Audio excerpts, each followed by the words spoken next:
welcome back to the channel. So I'm out today riding on my ZZR just to show you what it's all about and why this old girl is still got it. So I thought I'd share my sort of likes, my dislikes, and those kind of things. So likes, I mean, there's a lot to like. There really is a lot to like. The power. Power is absolutely effortless. It's comfortable. You know, I'm about 5'6". Some people say I'm about 5'4", but I don't believe them. 5'6", I'll take that. And yeah, it's fine for me. I can't quite flat foot, but I'm not far. Taller riders, no problem. There's plenty of adjustability. So yeah, the power.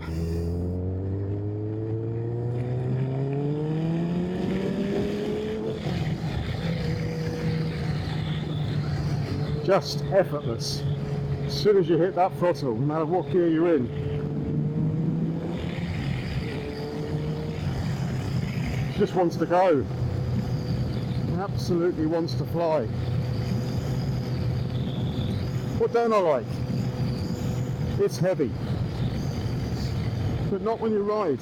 It's heavy though when you're moving it around and you're getting on and you're getting off and you're moving it around and positioning it, parking it, that kind of thing. Now, because my legs are quite short, it does take a little bit of effort to get it upright at times, because I haven't got the length in the leg to be able to push against the bike. So you know, that's a consideration. Does it work in 2024? Well, yeah, I think it does, to be honest. You know, it's not for everybody. There's no toys, there's no gadgets, there's nothing keeping you in check, so it is just down to your ability as a rider to be keeping it in check, reading the bike, reading what it's doing, reading the road.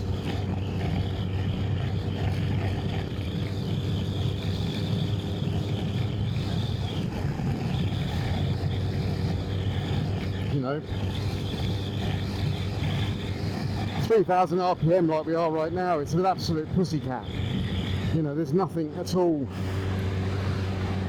to worry about. Above 3,000 RPM and then to sort of 6,000 RPM, it's just really waking up.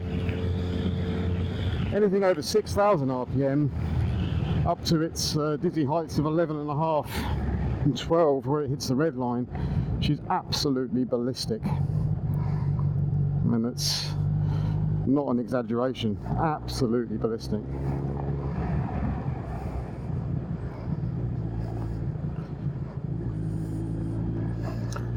So when you ride a heavy bike like this, it's actually really quite nice on the road. It's well planted, it turns in very, very nicely. You know, there's nothing too threatening unless you hit the throttle hard.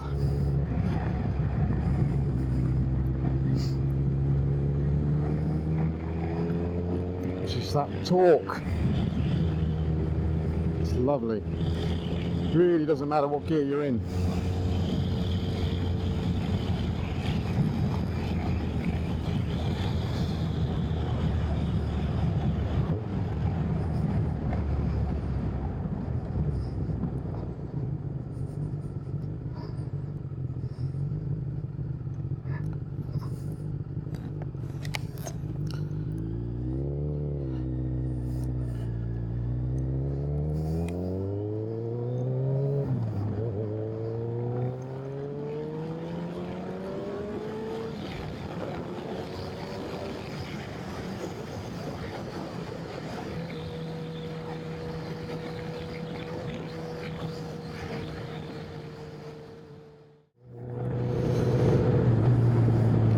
Not the biggest fan of this new road surface repair that they do.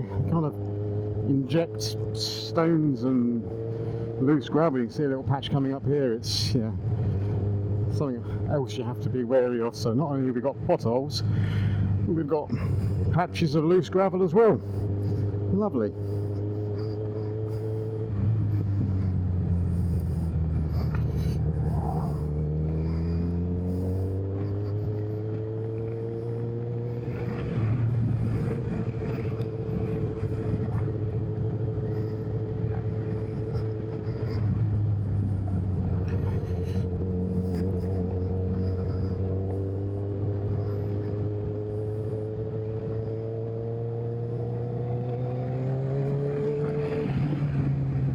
Big one.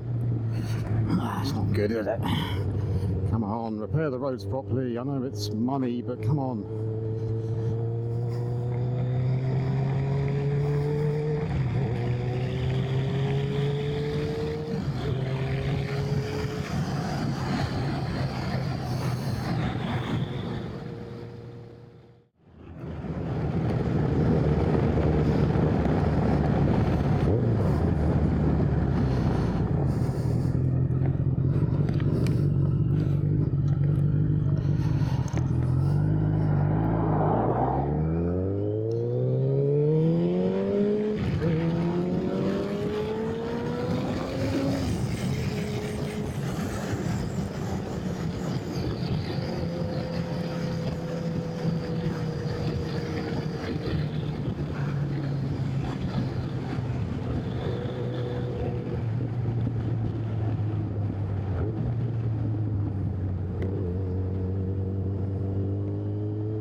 So what modifications have I done? So the biggest, most noted modification I've done to this bike is the brakes, the front brakes.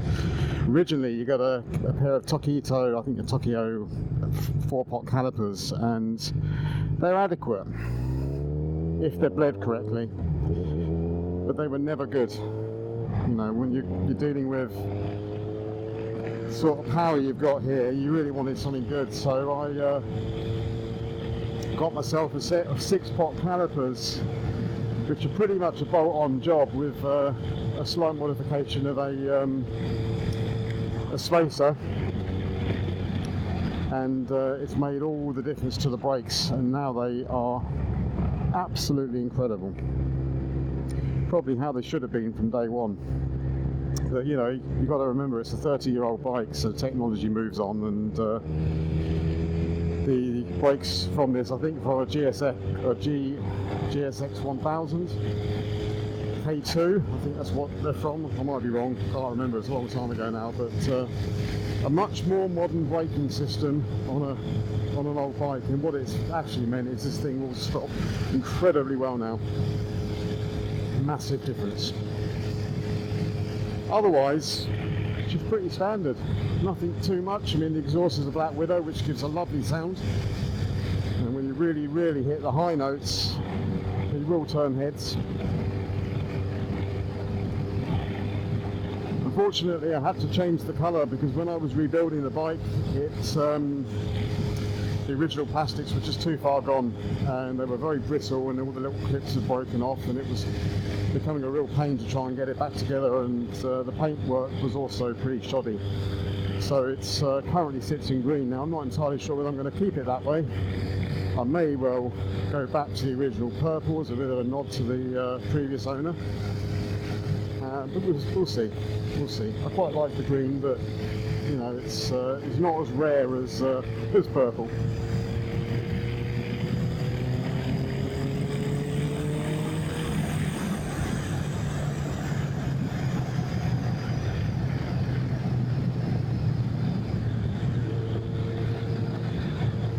So she just floats around corners.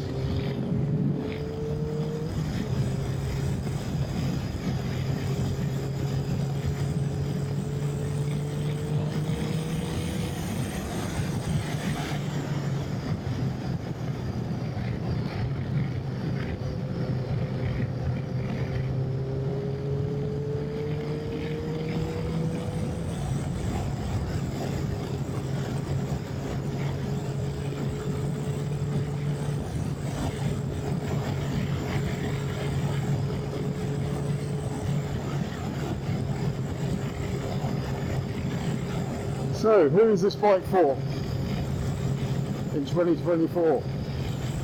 Well, if I'm honest, probably me, someone my age, you know, someone that wanted and dreamed about owning one of these back in the day, but for whatever reason couldn't. Is it an entry-level bike? Absolutely not. You know, you will need a couple of years under your belt before you try and take it on. That said, if you know, the throttle's a tap. If you keep the throttle down, she's not going to get you in trouble.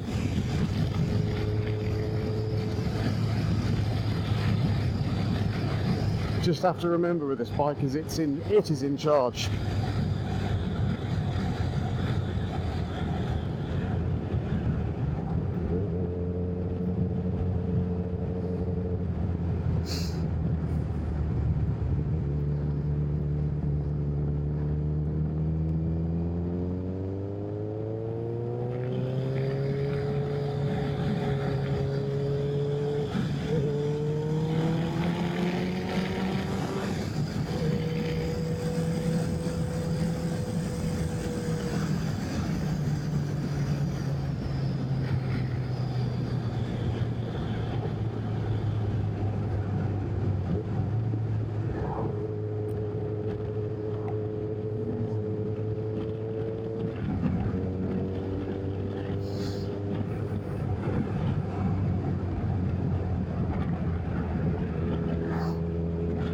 There's a little bit sometimes that wonders why I had this bike, but to be honest, every time I ride it, I just love it.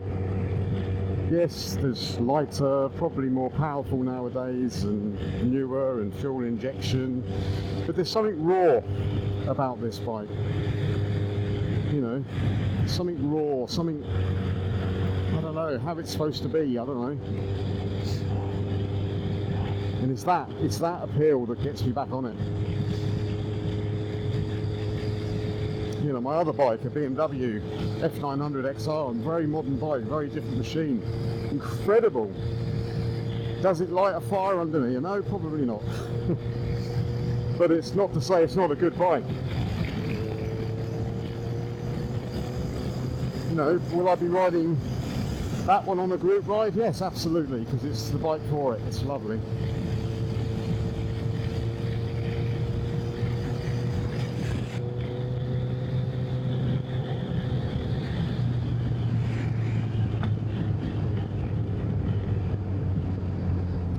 So we're in second gear, so let's see what she'll do.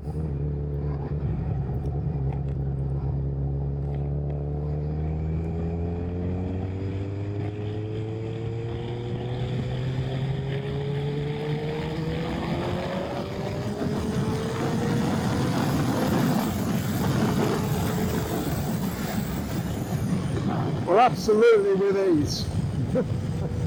It's just incredible. Wow, I love this bike so much. I don't ride it quick, to be fair. I don't want to.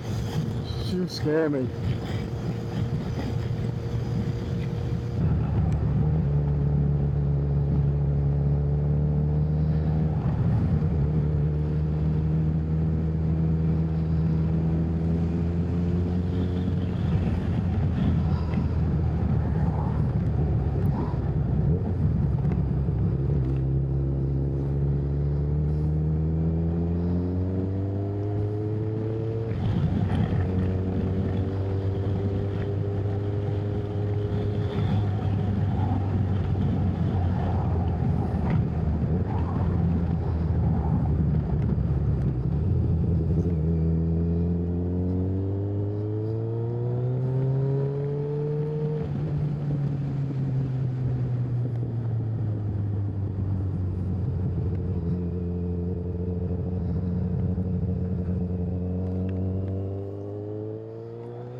So when you approach a tunnel, it would be rude not to choose an appropriate gear.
Okay, so let's summarise.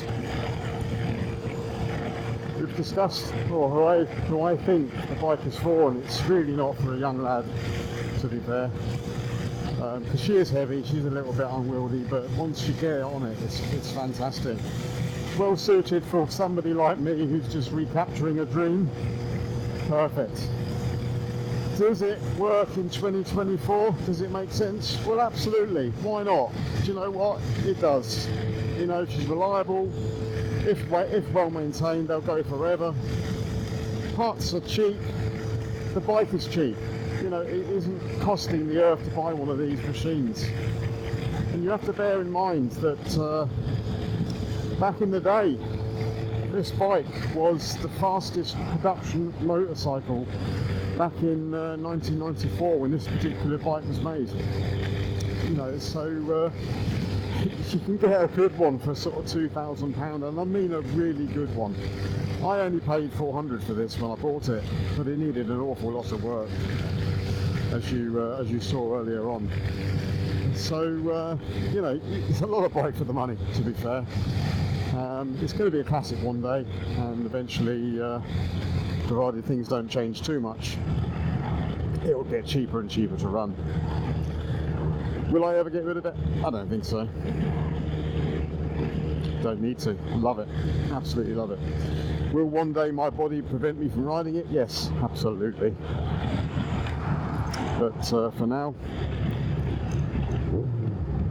let's enjoy.